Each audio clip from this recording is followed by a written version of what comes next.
Ngayon naman, buburahin namin. Lilinisan nyo na. Hanggang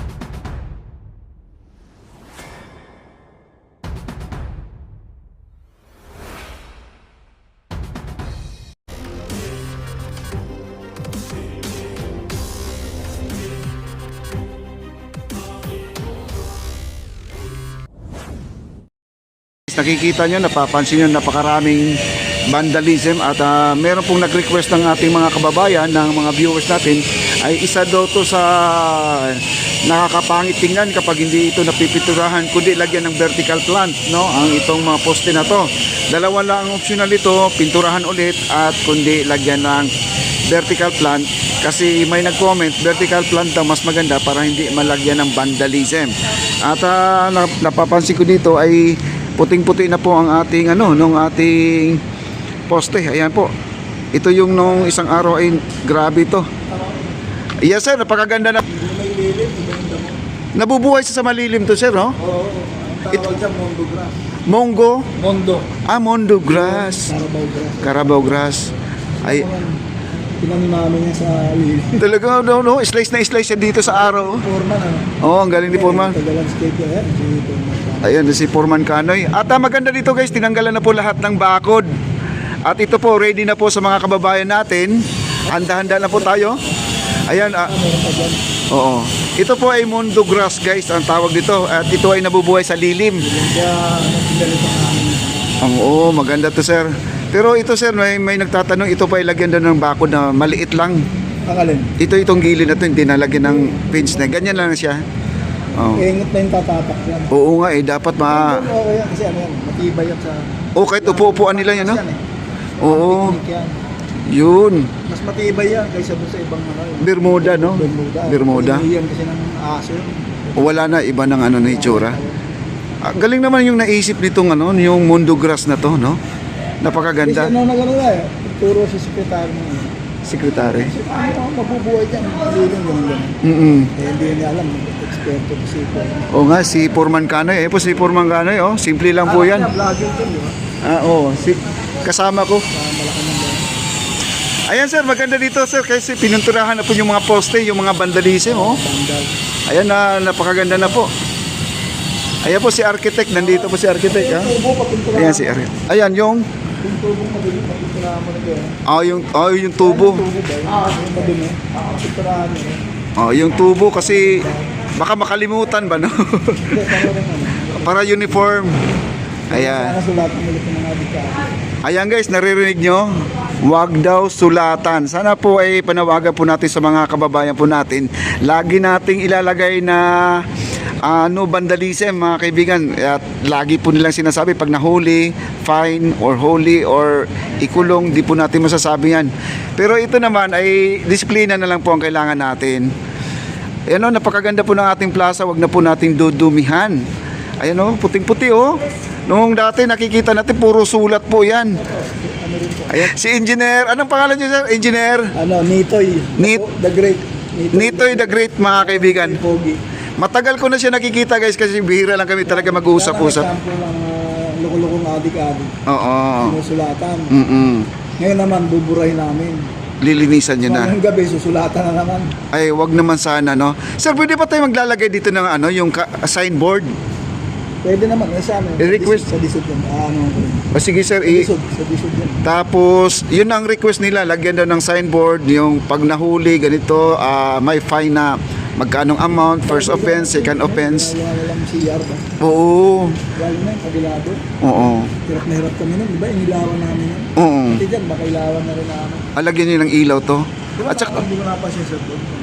nakita ko sir, nilagyan nyo na, kailang ninanakaw. Pareho tayo naisip, no? Sir, yung poste nyo doon sa kabilang linis na, ayan, Ayan, ganyan. ang ganda na, Ayan guys, grabe, ang ganda. Para maganda yung Oh, pasig. malapit na po ito talaga bubuksan. Si Engineer po, Nitoy the Great. Nandito po kasama po natin. Baka next month, inaugurate nila First Lady. Oo. Ano yun, soft opening na. O talagang inaugurate na. Baka lang, hindi ako sure kasi depende sa contractor niya. O kung natatapos na. Sa inyo, tapos na eh. Hanggang Intramuros na yan. Intramuros na. Bibisikleta ka, at least mula na rin sa Lotto. Nandito. Ayun guys. Ayan. Napakaganda yung explanation ni engineer guys. Ito ay para sa taong bayan po talaga ito. At saka suportahan po natin ang ating ang ating administration kasi tayo lahat ang makikinabang. Hindi lang kasi ito, maraming mga project na mga second generation gagamit din dito mga kaibigan. Yan na, ang ganda oh. Puting-puti na po ang poste Okay natin. na siya. Simula ako, nagbabay siya sa muro. Tamo. Tapos pag natuloy pang yung Quezon Bridge. Okay, so bridge papunta sa may Arroceros. Yun, pag natuloy, malayo-layo na. Tamang-tama, papawisan ka na dyan, sir. Lalo na pag dumating na yung mga restaurant dyan, mga coffee shop, Oo. malapit na. Pero tinanggal daw yung mga libre. Oo, libre lang yan. Pero ngayon mga may class na. Hindi, at saka may May bayad. Ayun, may bayad na guys. Ayan. Si Sir Nito yung mga kaibigan. Nito the Great. At matagal ko na siya nakikita dito guys. Kaya lang, di lang kami gaano na. Isa itong project. Oo. na Maraming project kasi to. Ang madalas dito si Sir Kanoy. Pero karamihan din sa kala, kay secretary rin. Ayan guys, oh, napakaganda na. Ayan, oh. Oh. Mag-hi ka, engineer. Mag-hi ka. Happy Chinese New Year. Happy Chinese New Year. Tubig. Ay, okay. Ayan, Happy Chinese New Year daw. Oo nga pala kasi Dispiras ngayon mga kaibigan. At saka mga kaibigan, ngayon ay libing po ng ating kaibigan na si Jesse Boy, no? Jesse Boy, ayan, happy in heaven. Bukas po birthday po ni Jesse Boy. At sa heaven na po siya mag-birthday. Ayan. Viewers po natin yan guys, si Jesse A, no? Jesse A Alcantara. Ayan po, no, mga kaibigan, napakaganda na po. Ito yung kahapon na tinututukan natin na sabi ko talagang inaayos na po nila guys. Lahat ng mga poste natin dito ay talagang pinapaputi na lahat, no? Ito na lang po ang gitna. Ito na lang po ang gitna, hindi pa nila napapaputi. At pansin nyo dito, ito yung maraming vandalism guys. Ito, papakita ko sa inyo. Yung poste na yun, no? Ayan, no? At nasabi na po natin at nagsuggest po ako kay engineer Nitoy na lagyan po ng signboard dito na vandalism this area, ganon at pag ganito na nahuli, fine or ganon, basta ganon na lang po i-suggest niya nga daw niya, maglalagay sila, no? Para naman ay para sa din, may mga Pilipino, hindi naman halos lahat ng Pilipino, maraming mga Pilipino ring mababait. No, may mga Pilipino kahit na binasa na po nila na bawal ay talagang tinutuloy pa rin nila ang paglalagay ng mga pangalan dito sa mga pader-pader na yan, no? Nakita niyo ang pader na, no? Na puro po sulat yan guys. Nakikita nyo? Oh? Sino na bang makakatiis nito na tingnan mo itong mga vandalism nandito?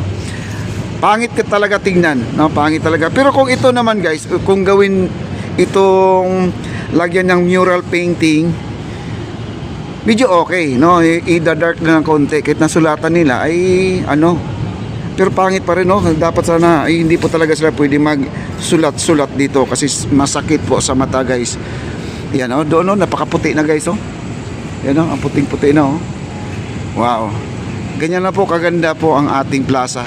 Tinanggal na po nila ang mga pader dito, yung mga binakod nila at ready po pasyalan na po, no, ang ating Plaza Mexico. Wow.